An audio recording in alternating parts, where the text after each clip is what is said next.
wondering how I got into this mix. Mind playing tricks. Hey everyone, this is Derrick Broze with the Conscious Resistance Network.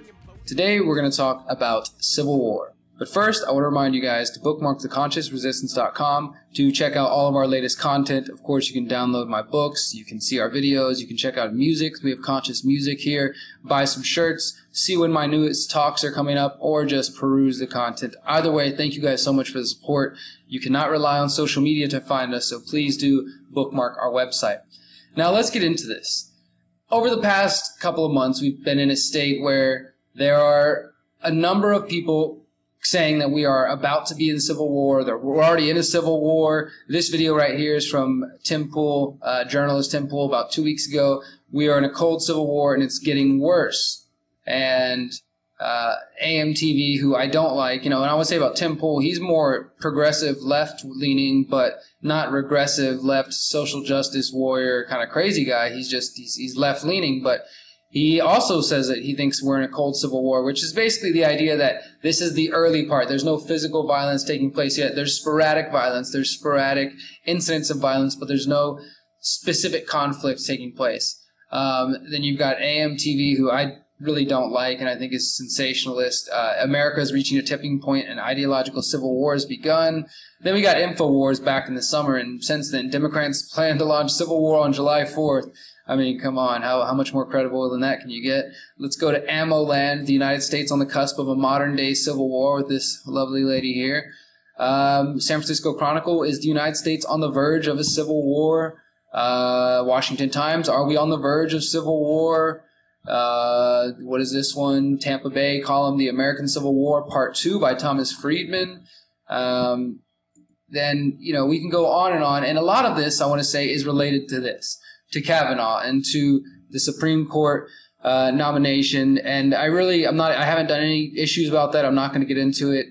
I honestly, Supreme Court should be abolished. I don't understand the whole thing. But anyways, because of this, the Kavanaugh thing, and because of the Russia gate crap that everybody is so stuck on, there is just this huge division where people are now believing that the ideological differences in America are too great and that they cannot be rectified. One of the things that Tim Pool talks about in this video is saying that, we're not divided necessarily territorial anymore. I mean, maybe he says maybe in the big cities you've got the liberals, more, kind of left-leaning people, which isn't necessarily true. Obviously, that's a generalization, it's a collectivization of everybody who lives in the city. I live in the city, literally just right outside of downtown, and I don't consider myself liberal or progressive. And I know plenty of other people who don't. And I don't really consider myself conservative right-wing either. That's the thing is, we can't really just, how would these things be divided? It's not north versus south necessarily this time. It's not things like that. It's left versus right. But, it is interesting, this idea. I want to first ask the question is it true? Do you guys think this is accurate? Is there really some sort of civil war going on? Or are all of these different pundits, independent and mainstream, being sucked into a divide, maybe a divide that is being done on purpose? I want to point to the work of this man, Stephen Raby. I'm not sure how to pronounce his name. I plan to do an interview with him very soon, but I want to see if I can pull up his book here, where he talks about the United States. I think this is it right here, the United States intervention in British Guiana and a Cold War story. In this book, he describes how the United States, using the CIA, they used the AFL-CIO, the unions, of course, and CIA funding to go down to Guyana in South America and to help foment labor unrest, race riots, and general chaos so that they could install a puppet. And this is in 1964. So I plan to interview this guy very soon to ask him and to get the story on how this happened. And we have to consider the possibility that everything we're seeing right now is being done by design, and that this is all a CIA or other intelligence agency psyop being used to divide the American people. We're told that, this is the Russians. Yeah, this is exactly what the Russians wanted. They wanted to put Trump in place and sow division in America and yada, yada, yada, and everybody wants to scapegoat the Russians. Sure, the Russians are trying to influence America, just like other countries are trying to.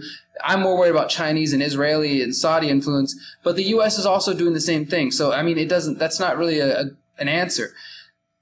We would be remiss and ignorant and idiotic to not think for a second that the U.S. government and the agencies of the U.S. government would like us to believe that there's a civil war on the horizon and to push us towards that. Because like people like InfoWars and Alex Jones used to say and comment about, is the reality that we, despite the division, there is a lot of common ground that exists. And there are plenty of opportunities for us to come together across the political spectrum to start focusing on the people above us. Of course, the problem is we all disagree on who's that's above us and what's exactly the problem.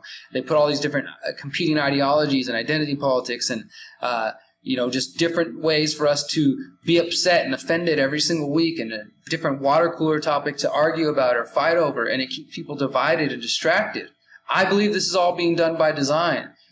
I don't know necessarily if there truly is a actual organic civil war forming, or if whatever may come in the coming years is being organized and designed, socially engineered by the people at the top of the pyramid of power.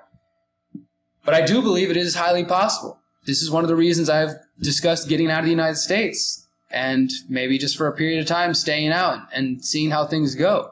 I do think this coming election in November here, the midterm election, is going to be, even though I think it's all a puppet show and I'm not paying any attention really, I do think as far as the mainstream goes, this is what we're seeing them tell people, that it's so important to vote in this because we've never had a more important midterm election. So each side is just convinced that they need to vote to stop the other. And they're also both increasingly willing to use violence or lash out whenever things don't go their way. Now, some will say, oh, it's only the left doing this, but I've seen the right, including Alex Jones and QAnon and all these other people who follow them or who believe the BS like they do, who would willingly subjugate leftists or anybody who they think is not a conservative if it supposedly meant bringing peace and freedom somehow through tyranny. And so my point here is that there are a lot of people who claim, supposedly, if we are to believe that people commenting online are actual real people and not just trolls, again, part of the psyop and to convince us that there is a civil war, if we actually believe that these people are real, there apparently are people in America and online who would welcome a civil war, unfortunately, and who would somehow, they say, would participate in it. I don't think people truly understand the realities of war. I'm not a veteran myself, but I definitely understand all that sort of thing can entail, and it's not something to just joke about or to sort of have this fantasy in your head about being a war hero, civil war hero, or something like this. There are people that are running the world that want to tear the United States apart. And I'm not a nationalist. I'm not a pro-government American constitutionalist. But I absolutely see that if we allow this country to be ripped apart, the people at the top will take advantage of that, and they may put Russian puppets in place here in the United States or Chinese puppets, but at the end of the day, it'll just be another person in control, and the people at the top will still be there. We have to get past this division. We have to start communicating. We have to start learning how to dialogue and talking face to face and growing. Otherwise, we are doomed, and there will be a civil war.